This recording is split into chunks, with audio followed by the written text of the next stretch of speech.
Dipersembahkan oleh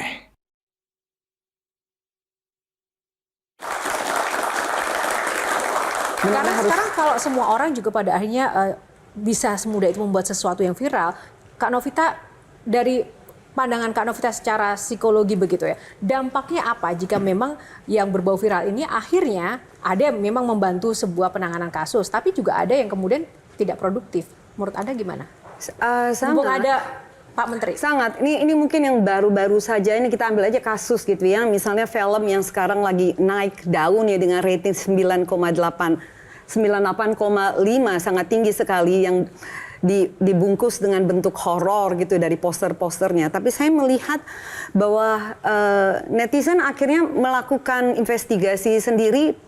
Sampai hari ini tadi kita membicarakan di dalam ruang Kasus Vina ya? Betul, panelis kita gitu. Dan yang kedua adalah kasus dari staf Kementerian Perhubungan yang akhirnya dinonaktifkan yang hanya gara-gara tidak ada investigasi. Lalu menurut saya sangat-sangat tidak etis untuk seseorang kehilangan jabatannya karena video yang dipotong-potong dan akhirnya dikeluarkan. Karena begitu nonton secara utuh sebenarnya dari videonya Jia, kalau kita lihat tidak seperti itu kejadiannya. Jadi jangan sampai itu jadi digunakan secara besar-besaran, dan investasi ini sangat-sangat diperlukan dan dibutuhkan. Silahkan, Pak. Enggak, kalau dalam posisi investigasi atau jurnalisme investigasi saya mendukung. Karena tujuan kita ini kan menumbuhkan jurnalisme berkualitas. Kita ingin sosial media kita atau dunia atau platform-platform ini juga menyajikan jurnalisme yang berkualitas gitu loh. Nah, jurnalisme berkualitas pasti ada pendalaman, dalam investigasi. Nah, posisinya sebenarnya undang-undang penyiaran ini dari awal walaupun saya belum baca, saya di-doorstop sama media, Pak Menteri gimana soal jurnalisme investigatif? Jurnalisme harus investigatif dong. Kalau nggak investigatif nanti nggak dalam. Pak Menteri, berdasarkan yang sudah-sudah, kalau sudah di draft itu banyak jadinya. Bukan, ini yang sudah-sudah loh, mulai dari undang-undang cipta kerja dan lain sebagainya. Akhirnya, nah gimana kalau kita nggak usah diskusi, kita demo, Pak Menteri yang mimpin, saya dukung. pokoknya gini.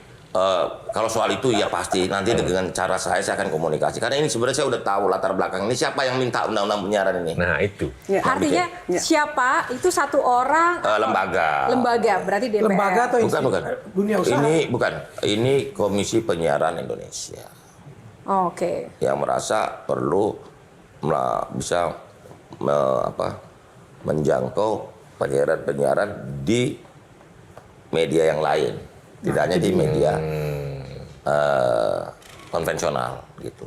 Tapi kok jadi melebar kemana-mana ya ininya. Tapi nanti kita akan komunikasikan terus lah ini. Oh, jadi ini dasarnya dari KPI ya? Menurut yang DPR. kita dapat informasinya ini inisiatif dan banyak draft isiannya itu. Nanti kita breakdown satu-satu. Oke, kita pegang nih ya, pernyataan dari Pak Menteri. Tepuk tangan dulu. Oke, Kang Maman, silakan Kang Maman. Saya tertarik dengan itu usulan dari KPI. Ngurusin frekuensi milik publik dengan P3 SPS-nya aja mereka masih tertatih-tatih. Ngapain ingin memperluas tugas sampai mengurusi yang di luar frekuensi milik publik? Karena menurut saya ngapain duplikasi? Yang sudah diatur di sini ngapain diatur lagi? Iya kan? Ini ada undang ITE, undang-undang perlindungan data pribadi, undang-undang telekomunikasi. Ya. Bahkan salah satu direktur jenderal saya ngasih input, Pak, ini kok sampai ngatur frekuensi segala macam. Ya. Bu, ini lebarnya ke mana-mana dong. Ini undang-undang telekomunikasi udah ada. Ngapain diatur lagi di undang-undang penyiaran? Jadi yang perlu kita bongkar bersama-sama ini motifnya siapa apa di balik ini. Dari kacamata Bapak yang pernah jadi wartawan dengan sekarang jadi menteri, kira-kira motifnya apa, Pak? Ini bukan curiga, tapi kan pasti ada pemetaan motif dong, Pak, yang sudah langsung ada instingnya begitu. Saya belum mau berspekulasi tentang motif. Ya udah sedikit saja mungkin cluenya, Tapi saya Pak. udah lihat ini nih ada upaya-upaya. Upaya untuk apa, Pak? Untuk membuat suasana kurang tepat lah untuk penataan dunia digital kita. Kita udah ngomongnya udah dunia digital. Memangnya kalau sudah masuk, apa keuntungannya bagi ya ini lembaga kontrolnya itu? Nggak bisa gitu loh, termasuk apakah juga. ada kepentingan bisnis di balik layar atau gimana? Kalau kita nggak mau securiga itulah. Cukup ya. Maman ya Pak ya? Cukup Kang Maman aja yang curiga. Baik, tepuk tangan. Terima kasih. Baik. Itu tadi satu berita viral yang memang sekarang lagi hangat terkait dengan undang-undang penyiaran. Yang kedua Pak, ini soal-soal penyiaran itu juga Bapak kan juga ini kan lagi gencar ini tentang Starlink Pak. Isu kita tuh ada 3. Untuk tadi udah dibilang soal kecepatan internet. Yang pertama coverage. Yang kedua adalah quality. Dan yang ketiga adalah akses stabilitas. Nah, 3 isu ini yang menjadi ranah yang problematika yang kita atasi. Starlink itu dengan teknologi satelit LEO-nya dia, Low Earth Orbit, yang dia cuma 400 sampai 500 km di atas permukaan bumi, ini mampu mengcover secara cepat daerah-daerah rural kita.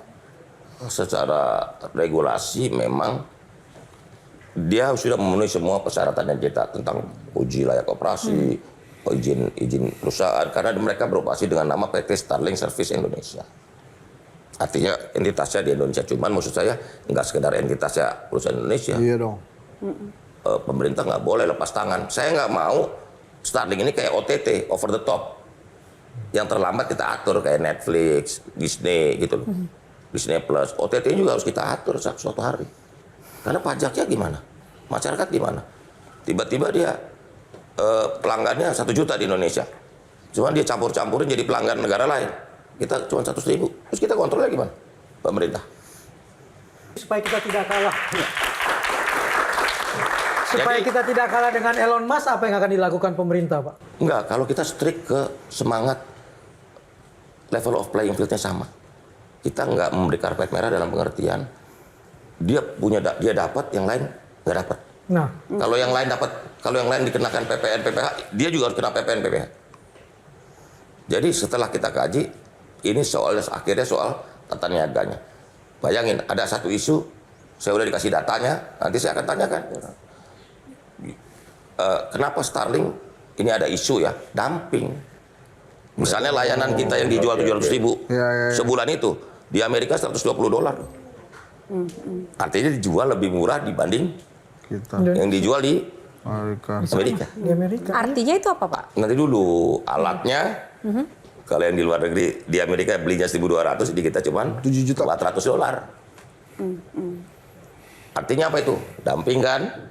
Isunya jadi isu tata niaga. Teknologi Starlink itu canggih sekali. Semua orang yang saya ajak diskusi tentang Starlink dia canggih. Dan dia membantu kita untuk menutup semua area secara teknologi. Ini bicara tentang berarti semakin canggih, biasanya semakin gampang untuk diakses nantinya untuk anak-anak kita gitu ya. Berarti bicara tentang nanti akses, kalau saya concernnya adalah lebih kepada pengaturan. Untuk kita lihat ini game online, judi online. Itu tadi yang saya jelasin, Bu. Yang saya jelasin tadi, NOC-nya di Indonesia, customer service-nya di Indonesia, Betul. NOC di Indonesia atau Net Operation sekali. Center itu di Indonesia adalah kita bisa tahu.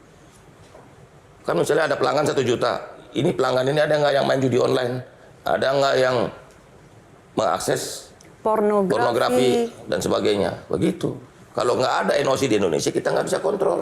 Memang kita harus akui secara teknologi ini membantu untuk urusan coverage dan konektivitas untuk daerah-daerah rural. Sangat membantu teknologi ini. Nah, kalau dari harus soal kita antisipatif, prestis dan gengsi dampak. Mbak Tejo tadi?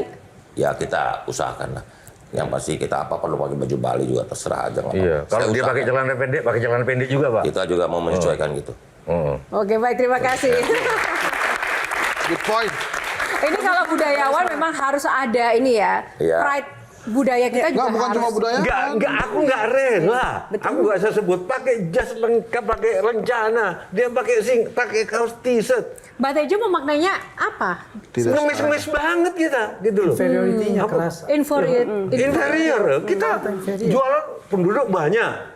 Potensi ekonomi besar, mestinya sejajar dong, gitu loh, Pak. Ya, Ada ya, superioritas setuju. jadinya ya. Harusnya Elon Musk juga pakai jas harusnya. Ya, Ya. atau Kitanya yang pakai. Kita kan pakai t-shirt juga, gitu dong. Gitu. Oke, tepuk tangan untuk Mbak Tejo. Oke, lagi Bu. Tapi saya pakai batik, Mas Tejo pakai ini, Oke, ini box dua ya. bagus. Oke, baik, kita lanjut dulu ke box 2. Bapak pilih box nomor berapa? Oke, 1. Oh, bukan pilihan Pak Hari dulu nih. Oh ya, itu tidak. Baik, kita buka box nomor 1, topiknya kritik asik. Oke. Ini memang 1, 2, 3 masih ada sisa-sisa residunya ya. Iya. Oke, kritik asik langsung ke Kuku. Masih boleh bahas Starlink-nya nggak sih? Langsung ke ininya aja, kritik Iya. asiknya aja ya. Oke, sekarang mungkin lo dari sisi ini deh Pak. Kita tahulah sudah banyak sekali judi online ya Pak ya. Judi online itu udah sehari-hari. Jadi kayak saya kadang lagi ngantri beli kopi, di depan orang main judi online gitu. Nah, padahal kan selama ini Kominfo udah selalu melibas lah segala macam, tapi kok masih ada aja. Apakah jadi yang perlu dididik orangnya apa Kominfo-nya harus lebih giat nih Pak? Gimana? Pak, ya itu namanya perang di 2 front dong. Kan ini bukan soal memilih dan bukan pilihan. Ini orangnya apa? Kitanya lebih keras enggak? Dua-duanya harus paralel. Literasinya penting ke masyarakat. Pokoknya sosialisasi terus di mana-mana. Saya selalu ngomong di mana, udah nggak akan kaya main judi online. Itu mimpi. Makanya kita punya ketetapan hati untuk judi online kita nggak ada kompromi. Gitu. Dia tentu saja kan nggak bisa kita sendiri Kominfo. Apa kendalanya Pak? Kendalanya tadi, 1, dia ini ngerubah semuanya, IP-nya cepat berubah. Oke. Kedua, ini kan namanya judi online ini kan borderless. Ini kan transnasional, lintas negara. Gitu loh. Jadi dioperasikan di server-server di negara-negara yang melegalkan judi. Kamboja. Thailand. Tapi dari sistem cyber kita memangnya tidak ada. Loh bukan, kalau udah borderless kita mana bisa kita tahu nih dari mana. Si Starlink itu nggak bisa jadi firewall judi online, Pak? Nah, kita kalau saya sebagai Menkominfo sudah menyurati secara resmi semua operator telepon. Jadi kita ini perang di dunia yang benar-benar ini perang lawan hantu kan judi online ini. Tantangannya izin Pak, untuk Facebook, Instagram yang begitu besarnya, kenapa Pak sampai Enggak, sekarang masih boleh? mereka juga nggak mau nerima iklan lagi dari Facebook, mereka udah komit sama kita udah nggak nerima iklan dari judi online. Ini dia nyusupin, nama istilahnya phishing. Betul, iya betul. Iya. Bukannya resmi. Tapi itu tidak bisa ya, maksudnya Ya dipantau, kita bisa, kita bekerja sama. tutup. Akhirnya dipindah lagi, dia bikin lagi. Gitu loh. Ini perang semesta. Karena ini anak-anak Pak yang korbannya untuk Bukan judi hanya online. anak-anak, ekonomi keluarga. Kalau dibilang anak-anak ini 17 sampai 20 tahun. Karena 249 suaminya berjudi. Bisa nggak Bapak turunin angka ini?